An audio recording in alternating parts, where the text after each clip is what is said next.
Yes, shalom. Maandiko yanatuambia kwenye Zaburi ya 107 mstari wa 20, ulituma neno lake huwaponya na kuwatoa katika maangamizo yao.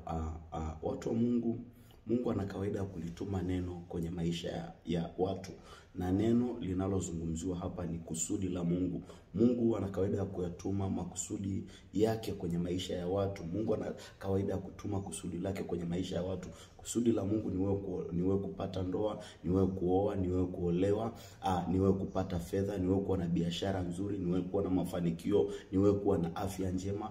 Mungu ana kawaida ya kutuma kusudi lake kwenye maisha yako.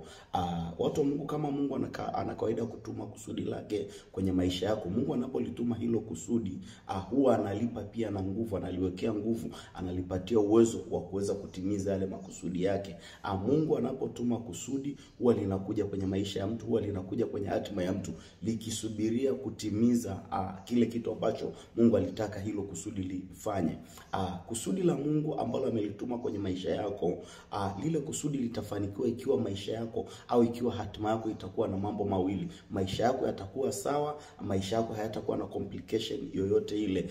Watu wengi Mungu amekutuma makusudi mengi mazuri kwenye maisha yao, kwenye future yao, lakini kwa sababu maisha yao yalikuwa na complication, yalikuwa na shida, yale makusudi hayakuweza kutimia. Mungu ametuma mwanaume wa kukuoa, Mungu ametuma mtu wa kukupatia kazi, Mungu ametuma kazi yako, Mungu ametuma pesa zako, Mungu ametuma ajira yako, Mungu ametuma watoto wako, uzao wako kwenye hatima yako. Lakini kama hatima yako au maisha yako yakiwa na complication, uwe na uhakika yale makusudi hayatatimia. Makusudi mengi ambayo Mungu ameyatuma kwenye maisha ya watu hayajatimia, yamecheleweshwa, yamezuiliwa, na mengine yamekuwa expired kwa sababu kulikuwa kuna complication kwenye maisha au kwenye hatima za watu hao. Jana hapa Dar es Salaam tumeanza maombi ya kuangalia juu ya hatima na kuangalia juu ya yale makusudi ambayo Mungu ameyatuma kwenye maisha yetu, na tulianza kuangalia complication, na nikaeleza nikasema kwamba kuna complication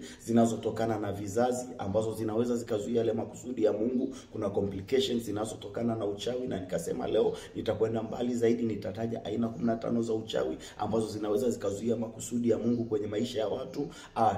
Nikaenda pia mbali kule tulikotoka, nikasema Mungu alimtokea Ibrahim akamwambia, toka katika nchi yako na jamaa yako uende katika nchi nitakao kuambia. Nikasema Ibrahim akiwa na miaka karibu 79 bado hajaweza kumiliki ardhi yake, hajaweza kumiliki nyumba yake. Kwa sababu gani? Kwa sababu kule alikokuwa kulikuwa kuna uwezo wa kukeji, kuzuia ile nyumba, ile ardhi ambayo Mungu alikuwa nao kwa ajili ya Ibrahim. Kwa hiyo ilimlazimu Ibrahim atoke kule kwao aende sehemu nyingine, ndipo aweze kuwa na ardhi yake, ndipo aweze kuwa na vitu vyake. Yumkini kule uliko ndiko kule ulikozaliwa, kule kwa baba yako na mama yako, ndiko kumezuilia vile vitu vyako ambavyo Mungu anataka kukupatia. Sio kwamba Mungu hajavileta, amevileta, lakini kwa sababu kiroho bado huko kule kwenu kumezuia vile vitu ambavyo Mungu alitaka kukupatia. Just imagine tu, Ibrahimu asingeweza kuwa na ardhi yake, asingeweza kuwa na nyumba yake, asingeweza kuwa na vitu vyake mpaka atoke kule kwao. Alipotoka kule kwao akakwalify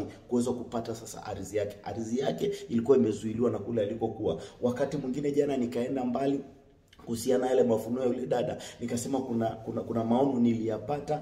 Dada mmoja amepata mahusiano, Mungu ananiambia amempatia mahusiano, lakini kuna roho ambayo inamvaa yeye, inasababisha yale mahusiano yaondoke. Kuna watu ambao kuna roho ziko ndani yenu ambazo ndizo zinazuia yale makusudi ya Mungu asitokee. Kuna roho ambazo ziko ndani yenu ndizo zinazozuia yale makusudi ya Mungu asitokee. Kwa Mungu anapoleta yale makusudi yake juu yako, anakutana na kitu kingine, yale makusudi yanaharibika. Wewe ni shahidi, ni mara ngapi Mungu ameshatuma watu kwenye maisha yako, lakini wale watu wanapotea, wanapotea tu kwa sababu zisizokuwa na maana. Ni mara ngapi Mungu ameshakuahidi ajira, kazi ameiweka mbele yako, lakini inapotea bila sababu. Ni mara ngapi umeshakuwa promised and failure. Kuna roho iko ndani yako inapokea vile vitu vyako. Hii kesi ni kubwa sana. Maandiko yanatuambia wakati fulani Yakobo alikuwa anapokea baraka za Esau alikuwa anapokea baraka za kaka yake anaitwa Yakobo. Kwa Mungu anapoachilia zile baraka ni kwa ajili yako.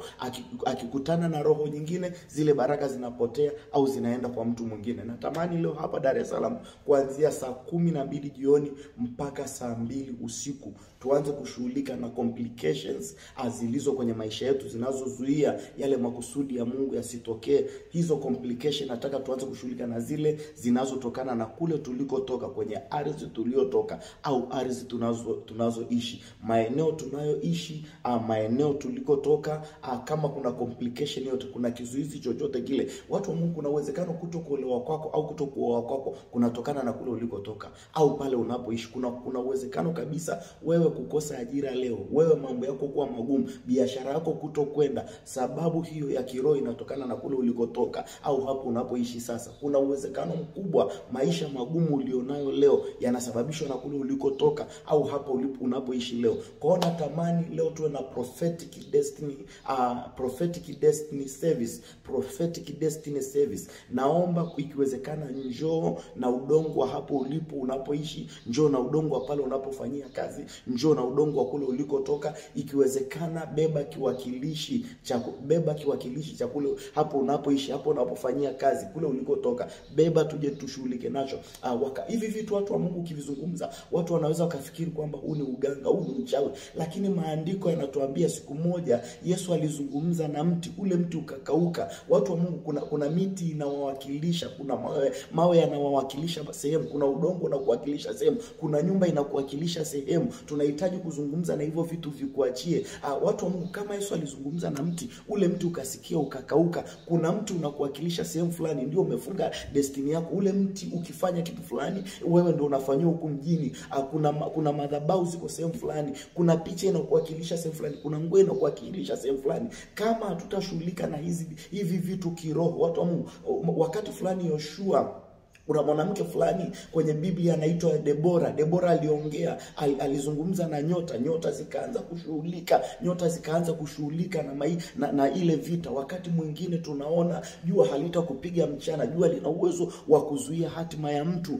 Ardhi kamsaidia mwanamke, ardhi ina uwezo wa kumsaidia mtu. Watu wa Mungu, leo jioni kutakuwa na maombi moto sana ya release. Chochote ambacho Mungu alikiachilia kwenye hatima yako, kwenye kusudi lako na haujakipata, kikaondoka kwa sababu yoyote ile, leo nataka tuanze na hizi complication kwenye mazingira tunayoishi, mazingira tuliyotokea, mazingira tuliokuwa tunasoma, shule tulizokuwa tunasoma. Watu wengine wamefungwa kwenye shule walizokuwa nasoma, ndio maana zile ndoto za shuleni haziishi, ndoto za kule mlikotoka haziishi. Haya ni matokeo kwamba hatima yako ina shida, complication iko kule ulikotokea.